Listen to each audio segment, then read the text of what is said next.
Desde el Centro de Noticias de Caracol Televisión en Bogotá, esto es Noticias Caracol Fin de Semana.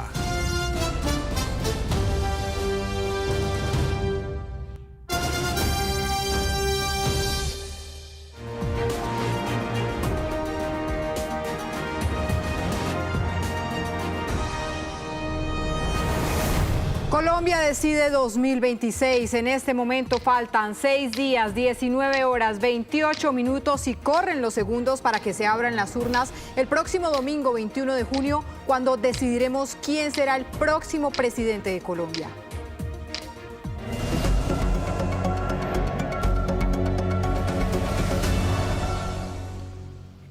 Buenas tardes, bienvenidos a la emisión del mediodía del fin de semana de Noticias Caracol, Primero la Gente. Empezamos el radar de la política del fin de semana hablando de los cierres de campaña que tendrán hoy los dos candidatos que están en la disputa por quedarse con la presidencia de la República. Hoy es el último día en que los candidatos podrán realizar actividad en plaza pública. Estamos en Buga y en Soledad, además en Bogotá, para conocer lo que está pasando. Iniciamos en Buga, en el Valle del Cauca, donde esta tarde el candidato Abelardo de la Espriella hará su cierre de campaña. Saludamos a Luis Eduardo Maldonado con los detalles. Luis Eduardo.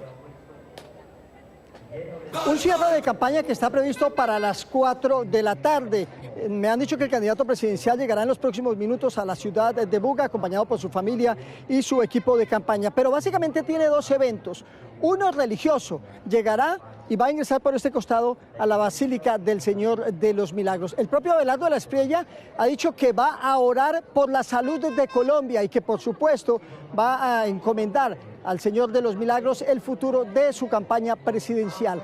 Media hora estará en la Basílica del Señor de los Milagros y luego sale caminando por este costado y voltea a mi mano izquierda para dirigirse a una calle que ha sido cerrada y donde ya hay una tarima, y allí durante una hora le va a hablar a sus seguidores, va a exponer, me dicen los organizadores del evento, básicamente su programa de seguridad, cómo mejorar la seguridad de Colombia, no solo en las ciudades, sino en las regiones, y cómo luchar contra las bandas criminales. También hablará de salud. Pero terminado este evento, el candidato presidencial también tendrá reuniones con varios sectores empresariales, sociales y de salud de este municipio, de esta ciudad de Buga. Pero también Abelardo de la Espriella madrugó y hacerse un chequeo médico, porque ha dicho textualmente que la vida de quien aspira a liderar su pueblo no puede ser privada, que debe ser del pueblo, y por eso hoy se sometió a exámenes médicos. Por la información, quien también hará su cierre de campaña esta tarde es el candidato del Pacto Histórico, Iván Cepeda, que escogió a Soledad, Atlántico, el Caribe colombiano, para culminar su actividad en plaza pública, que está previsto en esta campaña. María Camila Roa, buenas tardes. Pablo, pues está previsto llenar varias calles de aquí del Boulevard de los Robles en la muy calurosa esta tarde de domingo, Soledad, Atlántico. No sé si alcanzará a escuchar, ya en tarima suenan vallenatos, está ya instalada la tarima donde está pegando muy fuerte el sol y donde se esperan recibir entonces miles de seguidores que acompañen a Iván Cepeda en este cierre de campaña. Estará acompañado por Aida Quilcuey. ¿Por qué Soledad? Soledad ha sido en los últimos años un bastión del pacto histórico, del petrismo aquí en el Atlántico, y se espera, de hecho hemos sentido en las calles, pues de cómo es muy bien recibido este acto público. Los postes están llenos de publicidad de esta campaña y también los comercios. Sobre las 4 de la tarde se espera entonces que empiece a llegar la gente. Todavía está habilitado el tráfico por esta que es una vía principal de Soledad, es la calle 71, y la intersección donde está la tarima ubicada es la carrera 12. ¿Por qué le apuntan puntualmente a este municipio y a sus alrededores? Porque nos dicen desde la campaña que la estrategia en esta fase final es convencer a los que no salieron a votar el pasado 31 de mayo. Aquí estaremos, por supuesto, muy pendientes de la llegada de Iván Cepeda y de Aida Quilcuey. Muy bien, María Camila, regresamos en cualquier momento. Seguimos hablando entonces en el radar de la política. Hablamos de la votación en el exterior. En pocas horas se abrirán las primeras urnas en el exterior para las elecciones de la segunda vuelta presidencial. Está con nosotros Sebastián Cortés Bernal. ¿Cuál es el balance y qué se tiene previsto para este inicio de jornada electoral, Sebastián? Lo primero, Pablo, es recordar justamente que esta jornada en el exterior empieza una semana antes del día de las elecciones de este domingo 21 de junio. Es decir, se abren las urnas desde mañana lunes 15 de junio, pero hay que decir, por zona horaria hay países en donde esa apertura se da entonces hoy hora colombiana. El primer país será Nueva Zelanda, puntualmente en la ciudad de Auckland a las 3 de la tarde hora colombiana. A las 5 p.m. se abren en Australia, a las 6 en Corea del Sur y también en Japón, a las 7 en China, en Filipinas y en Singapur una hora después, es decir, a las 8 de la noche va a ser en Indonesia, Tailandia y Vietnam y a las 9:30 p.m. en la India. El registrador nacional Hernán Penagos, Pablo, ha hablado sobre ese censo en el exterior, los países, dice él, en donde más connacionales se encuentran. Entre Estados Unidos y España está cerca del 53% de los votantes de todo el planeta, es decir, los colombianos residentes en el exterior. En Venezuela está cerca del 13% y en promedio Chile, Ecuador, Canadá, México tienen el 8%. Es decir, como en 10 países está cerca del 75% de toda la votación. Luego es irse, priorizar en esos lugares como lo vamos a hacer para que haya absoluta tranquilidad del ejercicio del voto en el exterior y para que esa información se procese muy rápido. ¿Sí? En total son 1.414.661 los connacionales que están habilitados en el exterior para ejercer su derecho al voto, Pablo. También hay que decir, son 253 puestos de votación que se han instalado en total en 67 países. La Cancillería desde esta tarde a las 2 va a instalar un puesto de mando unificado para hacer un seguimiento permanente a todos estos comicios en cada nación. Ahora, Sebastián, como siempre, aquí en el radar de la política, pedagogía electoral. A propósito de la apertura de los comicios en el exterior, en el radar de la política les contamos desde cuándo las urnas en el exterior se abren, una semana antes en el extranjero, y cuál es la finalidad. Esta es la explicación del exregistrador delegado en lo electoral, Alfonso Portela. El artículo 51 de la Ley 1475 de 2011 estableció que las elecciones en el exterior empezarán una semana antes de la votación en el interior del país, es decir, a partir del día lunes anterior a ese domingo de elecciones.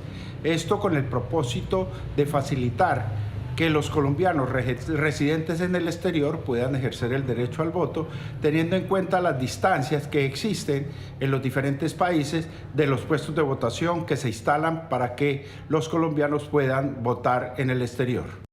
12 del día, 38 minutos. Cada día los colombianos denuncian hechos de inseguridad urbana. El hurto y la extorsión aparecen como los delitos que más afectan a los colombianos en las ciudades. Una situación frente a la cual esperan respuesta del próximo gobierno. Aquí está el llamado de los colombianos y las propuestas de Iván Cepeda y Abelardo de la Espriella.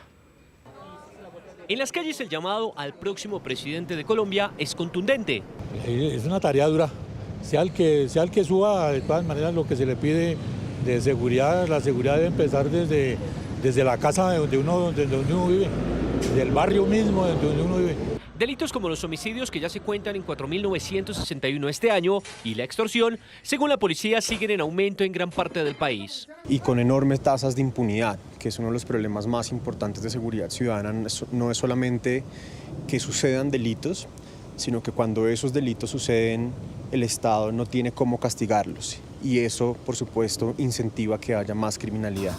Para combatir la extorsión, el candidato Abelardo de la Espriella en su plan de gobierno propone, entre otros, un bloque de búsqueda y la construcción de 10 megacárceles a cargo de privados y con un cuerpo de seguridad conformado por reservistas. El candidato Iván Cepeda, frente a este delito, plantea en su plan de gobierno diseñar herramientas tecnológicas para proteger a comerciantes y pequeños propietarios.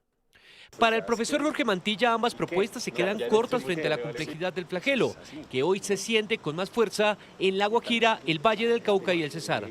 Realmente la mayor parte de la extorsión en Colombia está relacionada con fenómenos de control territorial a nivel urbano en el caso de la ciudad. Es decir, la extorsión es efectiva no solamente porque usted lo llamen a cobrarle, sino por el hecho de que si no paga hay alguien fuera de la cárcel que es capaz de hacerle daño, de atentar contra su vida o contra la de su familia. esa es la expresión del control territorial. Sin embargo, el delito del que más hablan los ciudadanos en las calles es el hurto, que pese a ir en descenso según cifras oficiales, tiene un subregistro de quienes no denuncian cuando se trata de robos menores. Las tasas de delincuencia están aumentando, uno no se siente seguro caminando en la calle, generalmente en los medios de transporte público, generalmente se ve mucha delincuencia. De que uno sale de la casa tiene que andar persignándose cada rato porque ya no puede andar uno tranquilo, ni siquiera en los buses del sistema de transporte, ¿no?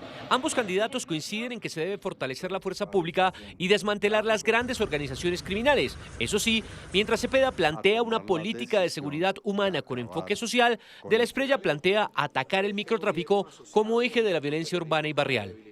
En el caso de Cepeda hay una visión de prevención del delito, es decir, más derechos, y sigue un poco la teoría de que el delito es el resultado de la falta de oportunidades y de la pobreza.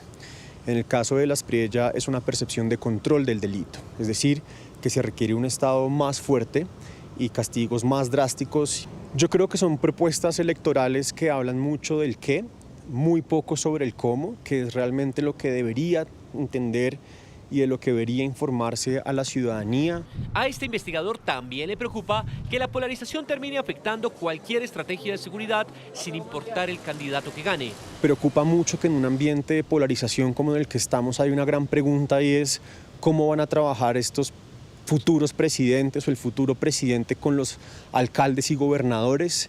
La coordinación con los territorios es fundamental. En medio de los contrastes, los ciudadanos esperan que el nuevo presidente atienda una de las principales preocupaciones en las calles, la seguridad. Se acerca la segunda vuelta y lo que nos une es más grande de lo que nos separa. Entre todos, construimos el rumbo de la nación. Somos un país diverso, de pensamientos distintos, pero con un mismo latido, el amor por Colombia. Podemos pensar diferente, pero con respeto crecemos todos. Votar es creer en la paz, es elegir con respeto, es abrazar las diferencias de nuestros amigos y de nuestras familias, es hablar sin ofender, sin importar nuestros ideales, porque todos soñamos lo mismo, una Colombia que se lleva en el corazón. Salga a votar. Salgamos a votar por Colombia. Salgamos a votar por Colombia. Una Colombia que florece en la esperanza. El país que queremos está en sus manos. Noticias Caracol. Primero la gente.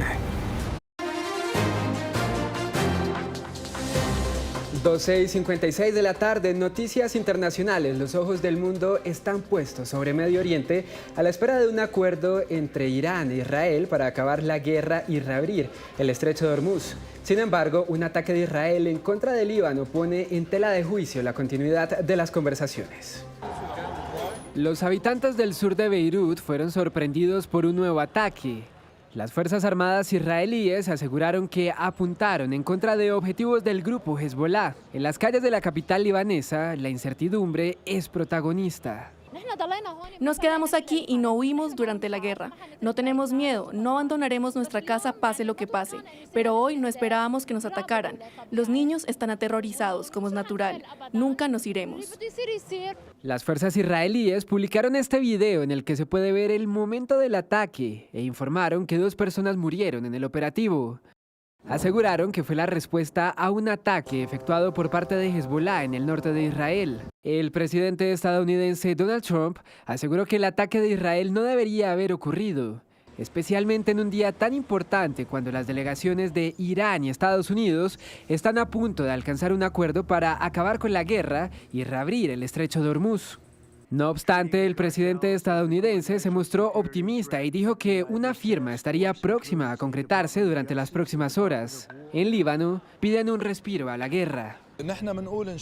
Esperamos, si Dios quiere, que se alcance un acuerdo, que la situación se calme y que comience un alto del fuego. Aunque solo sea por 60 días, permitiría a la gente recuperar el aliento y descansar un poco. Decimos que la paz es lo más importante. Pero en medio de la gran expectativa, Irán amenazó con abandonar las conversaciones luego de la ofensiva israelí.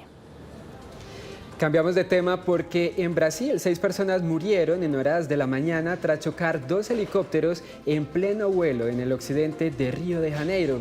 Una de las aeronaves se incendió cuando cayó en un estacionamiento privado y a su paso destruyó por lo menos 20 vehículos eléctricos. Por lo pronto, las autoridades trabajan para poder identificar a las víctimas mientras intentan determinar las causas que provocaron esta emergencia. Y el Papa León XIV agradeció a España su acogida durante la visita de una semana y la primera que hizo un pontífice a ese país en 15 años. Después del Ángelus, agradeció de forma especial al rey Felipe VI. Durante su viaje apostólico recorrió Madrid, Barcelona, Gran Canaria y Tenerife. Según el comité organizador, participó en 21 eventos con más de 2.5 millones de fieles. León XIV también expresó su solidaridad con las víctimas del terremoto en Filipinas. Casi 70 personas perdieron la vida por el desastre natural. Agradezco al pueblo español por haberme recibido con tanto entusiasmo y devoción. Extiendo mi más sincero agradecimiento a los obispos, a todas las comunidades que he visitado y a toda la Iglesia en España.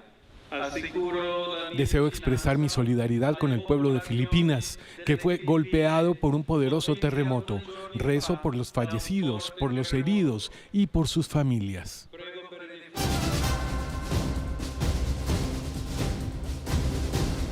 1 de la tarde en punto. A esta hora se adelanta un puesto de mando unificado en Buenaventura, liderado por la Unidad Nacional para la Gestión del Riesgo y la Gobernación del Valle del Cauca, para encontrar soluciones al desabastecimiento de agua que afecta al 70% de la población debido al daño de una tubería. Paula Restrepo, ¿qué es lo último?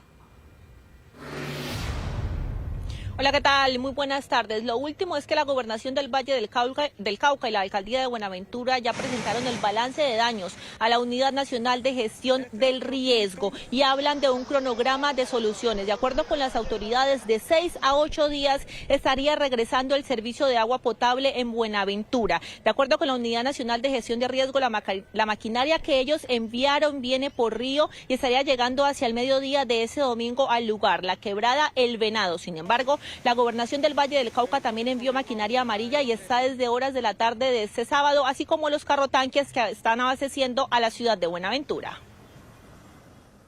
Desde la Gobernación ya enviamos la maquinaria necesaria para la remoción, que ya se encuentra en el sitio apoyando al distrito de Buenaventura en esta calamidad. De igual forma se enviaron carrotanques con el agua necesaria para la comunidad de Buenaventura. Nosotros desde la Gobernación del Valle del Cauca y bajo el liderazgo de la gobernadora venimos actuando en pro de la solución del acueducto de Buenaventura. Llevamos varias reuniones con el gobierno nacional y varios oficios en los cuales les estamos pidiendo el apoyo necesario, ya que contamos con 100.000 millones de pesos para resolver de forma definitiva con la situación de la problemática del acueducto de los bonaverenses. A esta hora son aproximadamente 14 carrotanques los que abastecen aproximadamente 40.000 bonaverenses que están sin el servicio de agua. Paula, y es que la llegada del fenómeno del Niño vuelve a encender las alarmas en Cundinamarca y en Boyacá. Las autoridades ambientales identificaron 20 municipios con alta probabilidad de que se presenten incendios forestales y haya posibilidad de afectación en el abastecimiento de agua. Pablo, mientras se intensifica el monitoreo sobre fuentes hídricas y zonas de vegetación, el llamado es a prepararse desde ahora mismo para una temporada seca que podría extenderse durante varios meses. Hace cerca de 2 años, estas imágenes se convirtieron en el reflejo de una de las mayores preocupaciones ambientales para Cundinamarca. Llamas avanzando sobre la vegetación, cerros cubiertos de humo, escenas que recordaron la fragilidad del territorio. Una huella difícil de borrar, hectáreas afectadas, ecosistemas en riesgo y el trabajo incansable de equipos de emergencia que enfrentaron las llamas y asumieron el reto de la recuperación ambiental.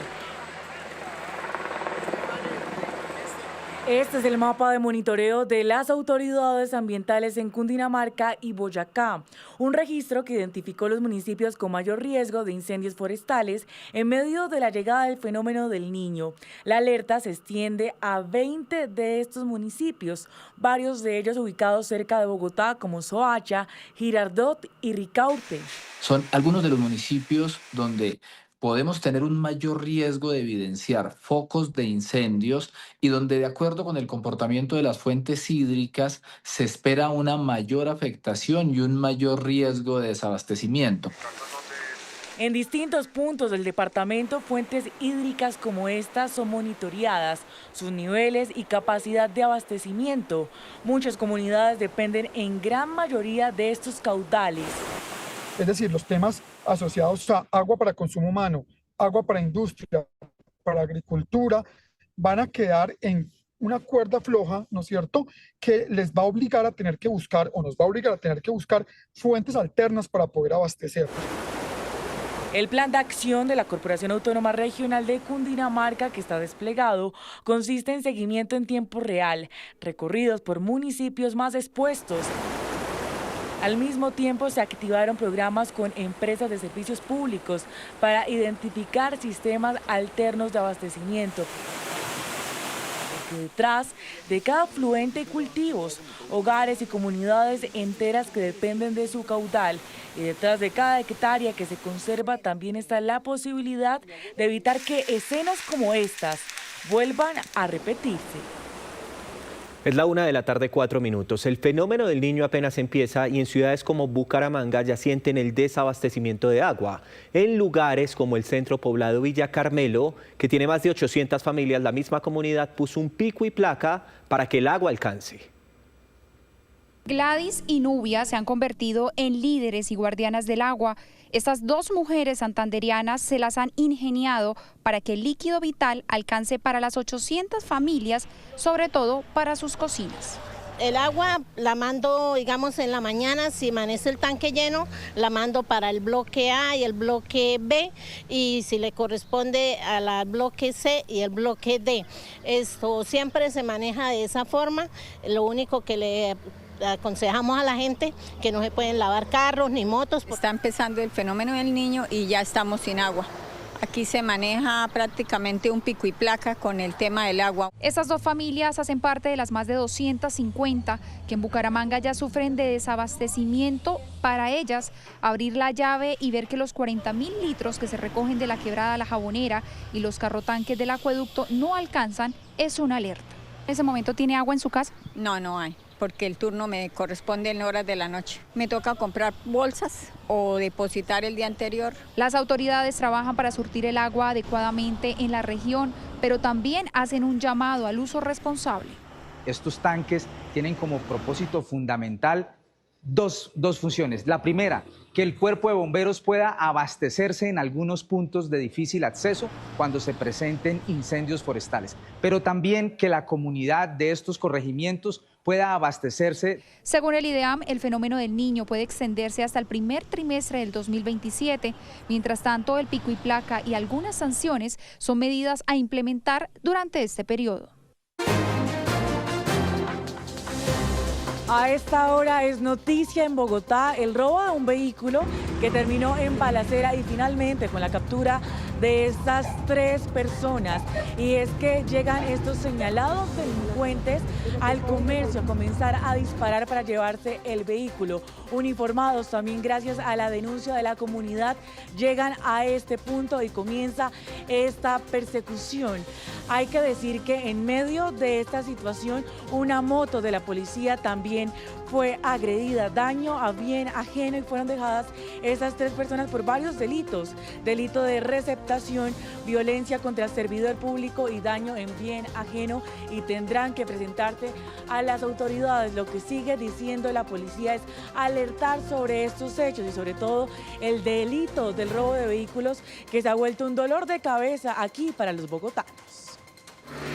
A esta hora es noticia la captura de una presunta integrante del Tren de Aragua que tenía circular roja Interpol y era buscada por Estados Unidos. La mujer habría ingresado al país por frontera con Venezuela y se movilizaba en un bus público con destino hacia Medellín.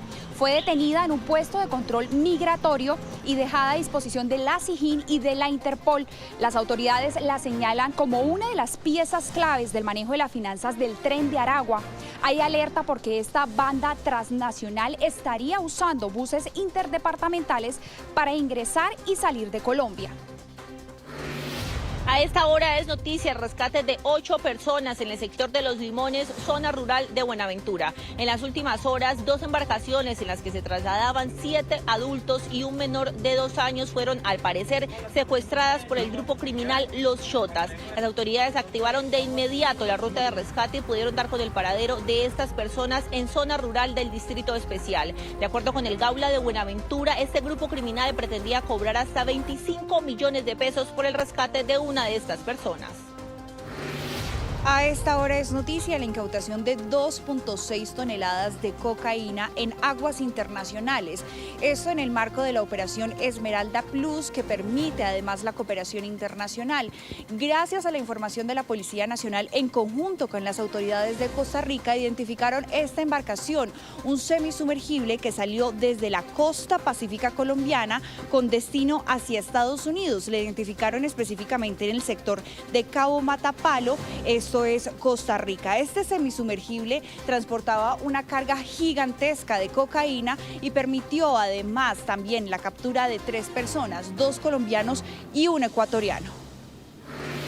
A esta hora es noticia la preocupación de gremios y expertos tras el anuncio del gobierno nacional de una eventual liquidación de Aire, la comercializadora de energía para los departamentos de Atlántico, Magdalena y La Guajira. Sectores económicos dicen que esta decisión es irresponsable, ya que pondría en riesgo el suministro de energía en esa zona del país. De acuerdo con ANDEC, podría dejar sin luz a más de 1,3 millones de hogares, así como afectar en la caja de las empresas generadoras a las que ya se les debe más de 2 billones de pesos. Otras noticias, hoy se celebra el Día del Padre en Colombia, una fecha en donde celebramos la vida de esos hombres que con su amor y su ejemplo nos enseñaron que con esfuerzo todos los sueños se cumplen. Y por eso desde Noticias Caracol les deseamos un muy feliz día a todos los papás de Colombia y les contamos que a esta hora miles de familias aún buscan un detalle para regalar. María José Delgado tiene todos los detalles. Adelante, María José. Aquí nos pusimos en la tarea de encontrar el regalo perfecto para el Día del Padre. Si usted todavía no lo ha comprado, en esta nota les mostraremos diferentes presupuestos, pero también qué está en tendencia para este domingo. Cuando llega el Día del Padre, también llega la ilusión para esos hombres del hogar que esperan un detalle especial. Por esa labor que cumplen siendo el ejemplo, el proveedor y hasta el profesor que les ayuda a hacer las tareas a los niños. Ellos también sueñan con un buen regalo.